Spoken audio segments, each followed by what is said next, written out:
Assalamualaikum warahmatullahi wabarakatuh. Bapak Ibu yang saya hormati, alhamdulillah kita berjumpa kembali dalam kajian subuh Yayasan Pendidikan As-Salam, Jalan Merpati nomor 4 Sampang, Madura. Hari ini Sabtu 28 Februari 2026. Tema pada pagi hari ini adalah orang berpuasa harus mampu menahan marah dan memaafkan kesalahan orang lain. Bapak Ibu yang saya hormati,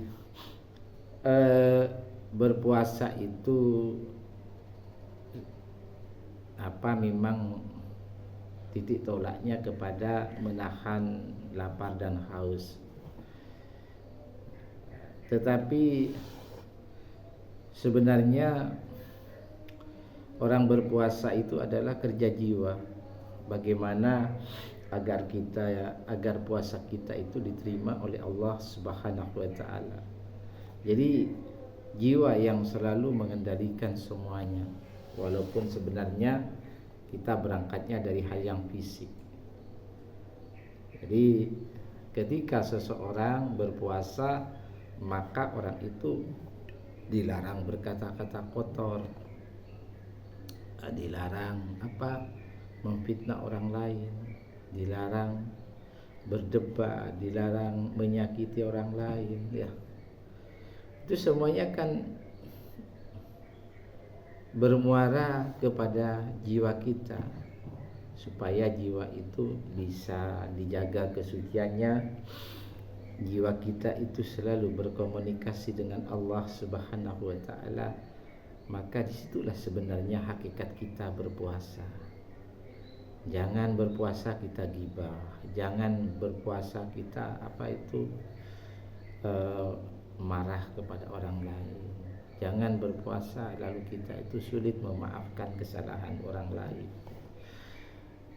Jadi penyakit-penyakit yang umumnya disebabkan oleh saudara kita, paru-paru kita, ya, secara batin, maka perlulah kita lapangkan, menahan amarah, ya. Jadi kalau misalkan ada permasalahan, ya, maka itu harus ditahan dulu. Kalau menyebabkan itu harus marah, ya. Ya, karena orang berpuasa itu adalah sebuah pengendalian yang harus kita jaga.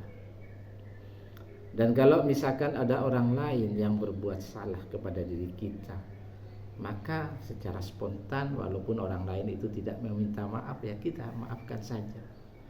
Nah, itu sebetulnya orang-orang yang selalu dilapangkan dadanya, ya, dijaga kesuciannya, maka luar biasa ibadah sholatnya insyaallah diterima oleh Allah. Nah, kalau misalkan kita tidak mampu menahan amarah, ya, kemudian kita juga tidak susah memaafkan kesalahan orang lain, berarti ya sudah, itu kerja hawa nafsu berhasil. Hawa nafsu menguasai diri kita. Kan hakikatnya begini, sering terjadi tarik menarik antara jiwa dan hawa nafsu. Kalau orang itu cenderung kepada kebaikan dan mendekatkan diri kepada Allah, berarti itu adalah kerja jiwa. Tetapi kalau misalkan orang lain itu susah kepada kebaikan, ya, susah mendekatkan diri kepada Allah karena penyakit saudaranya, misalkan tidak mau memaafkan kesalahan orang lain, misalkan mudah marah-marah, ya. Nah, itu berarti orang itu sudah dikendalikan oleh hawa nafsunya, ya. Mari kita lihat di dalam surat Ali Imran, surat 3 ayat 134. Bismillahirrahmanirrahim. Alladzina yunfikuna, ya, yaitu orang-orang yang mengeluarkan nafkah dalam mentaati Allah, fisarra'i wad-dharra'i wal kadhimina al-ghaidah, baik di waktu lapang maupun di waktu sempit, dan yang dapat menahan amarahnya. Jadi ketika kita menahan amarah, kita itu tidak membalasnya, tidak melampiaskannya, Walaupun sebetulnya ada kemampuan untuk membalas kita itu, tapi kita mampu menahan diri untuk tidak marah ya. Wal afina 'anil nas, dan yang memaafkan kesalahan manusia. Jadi apa ya, orang-orang yang suci jiwanya dalam keadaan suci mudah sekali menahan amarah, mudah sekali memaafkan kesalahan orang lain ya. Wallahu yuhibbul muhsinin, dan Allah menyukai orang-orang yang berbuat kebajikan. Nah, Bapak Ibu, berbuat kebajikan salah satunya adalah menahan amarah dan memaafkan kesalahan orang lain. Lebih-lebih sekarang ini di bulan Ramadan, maka perlu kita rawat dengan baik, jaga dengan baik ya. Bahwa hal itu sangat penting, pengendalian marah, memaafkan kesalahan orang lain. Bapak Ibu, filsafah atau filosofi orang yang bertakwa kepada Allah ya, terutama ketika kita berpuasa, adalah menahan marah dan memaafkan kesalahan orang lain. Nah, di luar itu ya, artinya ketika posisi kita tidak bertakwa kepada Allah, maka tolak ukurnya adalah hawa nafsu. Nah, ketika hawa nafsu itu menjadi pemimpin dalam diri kita, maka di dalam diri kita itu ada perasaan sakit hati, ada benci, ada iri, ada dendam.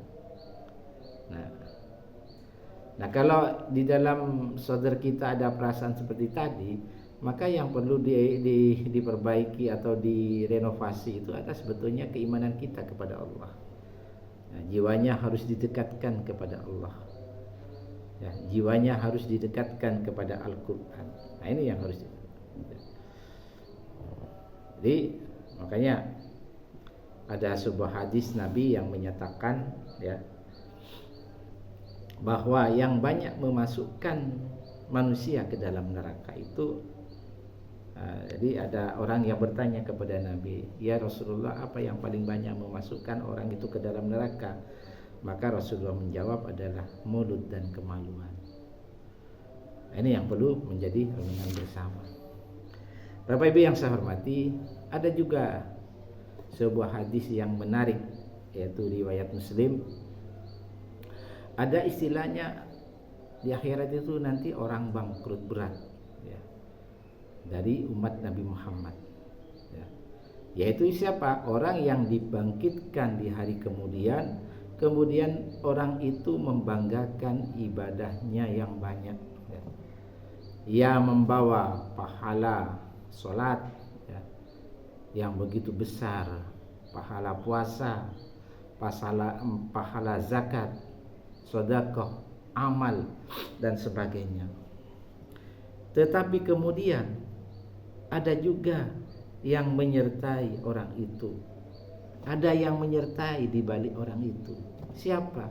Yaitu yang dulu di dunia pernah dicaci maki, pernah dituduh berbuat jahat, atau orang yang hartanya dirampas oleh orang itu ya.